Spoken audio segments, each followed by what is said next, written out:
जय माता दी दोस्तों, नवरात्रि व्रत की हार्दिक शुभकामनाएं। दोस्तों, आप सभी की नवरात्रि बहुत बहुत मंगलमय हो। माता रानी की कृपा आप सब पे बरसती रहे और उम्मीद करती हूँ कि आप सभी अपने अपने घरों में पूजा कर रहे होंगे, पाठ कर रहे हो। लिखिएगा ज़रूर कि आपकी पूजा कैसी चल रही है। तो दोस्तों, आज मैं बात करने वाली हूँ प्रथम दिन माँ शैलपुत्री की पूजा किस प्रकार करें, माँ को भोग क्या लगाएं, माँ का मंत्र क्या जपें। दोस्तों, माँ के 9 दिन 9 अलग अलग स्वरूपों की पूजा होती है। तो उसमें प्रथम दिन आता है माँ शैलपुत्री का। तो माँ शैलपुत्री की पूजा करने से आरोग्य का वरदान मिलता है। दोस्तों, अगर कोई व्यक्ति लंबे समय से बीमार चला आ रहा हो तो आज का दिन जो है बहुत श्रेष्ठ है कि माँ को उनकी पसंद का भोग लगाएं, उनका मंत्र जपें और आरोग्य का वरदान पाएं। दोस्तों, माँ शैलपुत्री गृहस्थ जीवन में आ रही समस्याओं का भी शमन करने में संपूर्ण सक्षम है। तो जो व्यक्ति अपने गृहस्थ जीवन में काफी कला से गुजर रहे हैं वो माँ शैलपुत्री के रूप की पूजा अवश्य करें। तो इस पूजा को करने के लिए आपको क्या करना है, तो देखिए दोस्तों, आपको नवरात्रि की जो फोटो रखे हैं उससे भी कर सकते हैं, क्योंकि ये माँ दुर्गा के ही अलग अलग स्वरूप हैं। लेकिन अगर आप करना चाहते हैं माँ की अलग अलग स्वरूप की पूजा, तो देखिए माँ दुर्गा के ही अलग अलग स्वरूपों की पूजा भी आप कर सकते हैं एक ही फोटो से, या फिर अलग अलग जो माँ के 9 स्वरूप होते हैं। बीच में माँ का बड़ा स्वरूप होता है, उसके बाद माँ के छोटे छोटे अलग स्वरूप होते हैं। और दोस्तों, आज मैं बताऊंगी कलश स्थापना का भी श्रेष्ठ मुहूर्त जो कि 58 साल बाद आया है, ऐसा ज्योतिषी बता रहे हैं। दोस्तों, पहली बात तो यह है कि मैं कलश स्थापना का मुहूर्त आपको दे चुकी हूं और हो सकता है आप कर भी चुके होंगे, लेकिन ये मुहूर्त उनके लिए है जो कि अभी तक नहीं कर पाए या घर की साफ सफाई किसी कारणों से वो नहीं कर पाए हैं। तो दोस्तों, मेरे कहने का मतलब ये है कि ये मुहूर्त भी बहुत श्रेष्ठ है, इस मुहूर्त में ही आप कलश स्थापना करें। तो दोस्तों, सबसे पहले तो जान लीजिए कि माँ शैलपुत्री की पूजा किस प्रकार की जाती है। तो लाल कपड़ा रखना है, लाल कपड़े पे आपको माँ शैलपुत्री की पूजा फोटो मूर्ति रखना है माँ के 9 स्वरूप में जिसमें बने होते हैं, या सिर्फ माँ दुर्गा की छवि भी आप रख सकते हैं।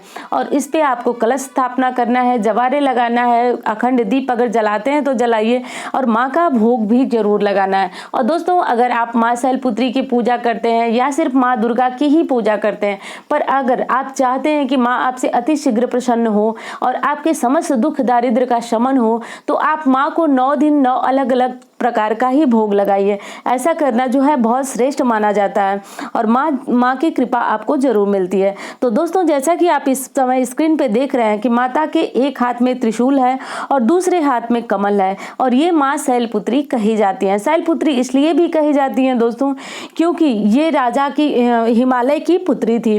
और दोस्तों, आप सभी जानते हैं कि इनका वाहन जो है वह बैल है, माँ बैल पे सवार हैं, और इनकी पूजा करने से दुख दारिद्र्य का शमन होता है, आरोग्य का वरदान मिलता है। और कोई व्यक्ति लंबे समय से बीमार है तो इनकी पूजा करके, इनके पसंद का भोग लगा के, मंत्र जप के वह अपने जीवन में आ रही समस्त कठिनाइयों को दूर कर लेता है। तो दोस्तों, सबसे पहली और महत्वपूर्ण बात ये बताना चाहूंगी कि आज कलश स्थापना के पहले, सब कुछ करने से पहले आप सबसे पहले सूर्य को अर्घ दें।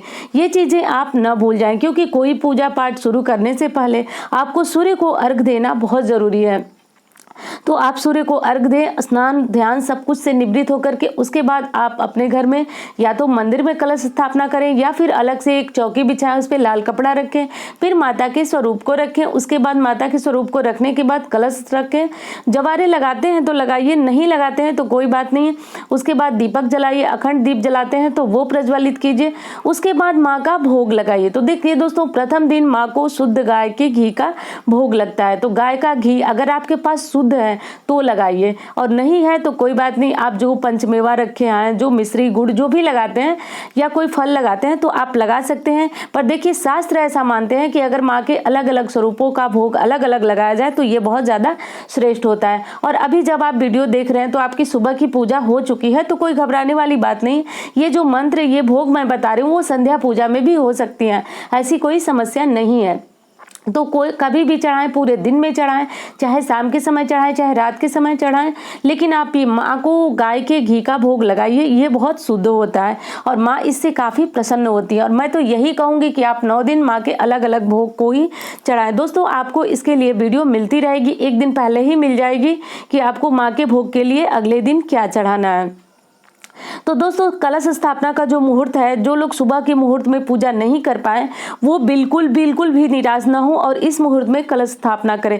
कलश स्थापना का 2 श्रेष्ठ मुहूर्त अब भी आपके पास बचा है जो काफी श्रेष्ठ है, तो इस मुहूर्त में भी आपको कलश स्थापना कर लेना चाहिए। तो प्रातः 9:45 से 10:30 तक पहला मुहूर्त है और 11:19 से 12:08 तक। अब अगर आप इन दोनों में से पूछें कि श्रेष्ठ मुहूर्त कौन सा है, तो मैं यही बताऊंगी कि दोनों में से श्रेष्ठ मुहूर्त जो है वह 11:19 से 12:08 तक है। तो अगर इस मुहूर्त में भी आप कलश स्थापना करते हो तो ये ही आपको सबसे अच्छी और उचित कृपा माँ की दिलाएगा। उचित इसलिए कह रही हूँ दोस्तों कि आप जिसके भी पात्र होंगे, देखिए दुनिया की समस्त खुशियां अगर हम माँ से मांगे तो नहीं मिल सकती है हमको, हम उतनी ही मांगे जितनी हमको आवश्यकता है। तो बस इस बात का आप ध्यान रखें और संपूर्ण हृदय में माता को अपने विराजित करें और माता से श्रद्धा और उनकी सच्ची प्रीति जरूर मांगे। दोस्तों आज के दिन माँ का कौन सा मंत्र आप जपेंगे, तो आज के दिन आपको माँ का शैलपुत्री का मंत्र जपना है। मैंने अभी बताया आपको कि माँ के अलग अलग 9 स्वरूपों की पूजा होती है। तो प्रथम दिन किसकी पूजा होती है, माँ शैलपुत्री की पूजा होती है। तो माँ शैलपुत्री का मंत्र आपको जपना है। और दोस्तों मंत्र जपते समय एक सावधानी आपको रखना है, क्योंकि मंत्र कोई भी जपे आप उसके बारे में पूरी तरह से जानना और अच्छी तरह से आपको उसके बारे में समझ लेना बहुत जरूरी है। अगर आप अच्छी तरह नहीं समझे किसी मंत्र को जपे तो वो फायदे के बदले आपको नुकसान दे सकता है। तो दोस्तों यही जानना आपको बहुत जरूरी है। तो सबसे पहले तो ये जान लीजिए कि मंत्र जपने के लिए आपको लाल रंग के आसन का इस्तेमाल करना चाहिए और लाल रंग का वस्त्र आप पूरी नवरात्रि पहने तो ये आपके लिए बहुत उचित होगा। तो देखिए इतने सारे लाल वस्त्र आपके पास शायद न हो, तो देखिए क्या करना है कि पूजा के लिए आप एक लाल वस्त्र रखें और पूजा के समय वही वस्त्र आप धारण करें, वही वस्त्र धारण करके माता की पूजा करें। तो जो कुछ भी आप पूजा करते हैं वो करने आप वही लाल वस्त्र पहन के करें और जब आपकी पूजा समाप्त हो जा रही है तो आप उन वस्त्रों को उतार करके पुनः रख दें और जब आपको अगले दिन या फिर शाम को पूजा करनी हो तो आप उस पर जल छिड़क लें कुश घास या आम के पल्लों से, जिससे आप माता को स्नान कराते हैं। वो जल आप अपने वस्त्रों पे छिड़क सकते हैं। ओम अपवित्रो पवित्रो वा ऐसा बोलते हुए आप उस वस्त्र को पुनः धारण करें। वो वस्त्र आपका शुद्ध ही माना जाएगा क्योंकि आपने सिर्फ उस वस्त्र को पहन के पूजा किया। हाँ, तो मैं बात कर रही थी मंत्र जप के बारे में। तो मंत्र जप अगर अच्छी प्रकार न किया जाए तो वो लाभ के बदले हमें हानि हो देता है। तो दोस्तों आज के दिन माँ का मंत्र क्या जपना है, ओम सं शैलपुत्री देव्यै नमः। तो दोस्तों माँ का ये मंत्र जपना आपके लिए विशेष शुभ होगा। और दूसरी बात है कि देखिए कोई मंत्र जपना है अगर 10, 5, 11, 21 इस तरह से आपको जपना है तो कभी भी माला न उठाएं आप दोस्तों, इस बात का ध्यान रखें। अगर आप माला उठा करके जप करते हैं तो कम से कम 108 की संख्या में जप होना ही होना चाहिए। और दूसरी बात है कि मैं ये मना नहीं करूंगी कि आप 11, 21 न जपें। 11, 21 जपें पर आप उंगलियों की संख्या से उनके जप को गिन लें या फिर किसी और वस्तु को रख करके एक एक करके गिन लें, पर माला उठाएं तो कम से कम 108 माला का ही 108 बार ही जप करें।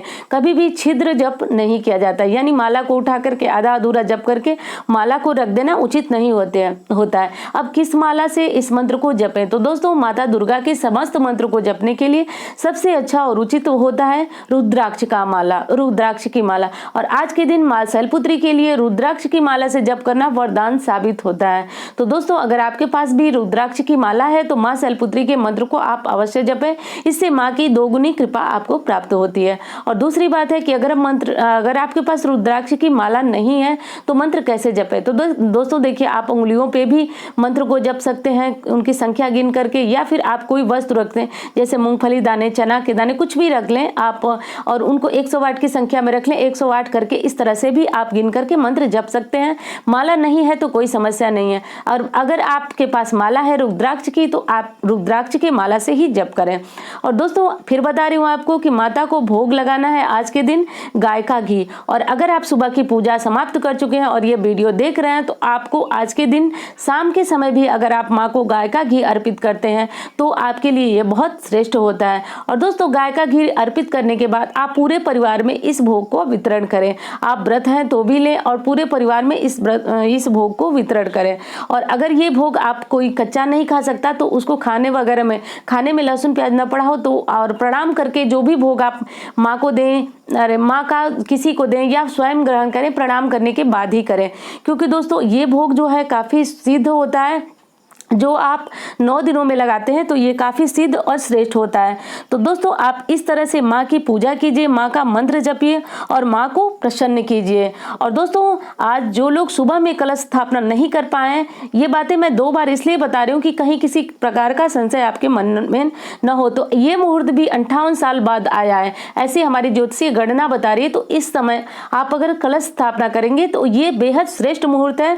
और ये दोनों मुहूर्त जो है उसमें भी अगर श्रेष्ठ मुहूर्त चाहते हैं तो नीचे वाला जो 11:19 से 12:08 का मुहूर्त है, ये काफी श्रेष्ठ है। तो इस मुहूर्त में आप कलश स्थापना करें।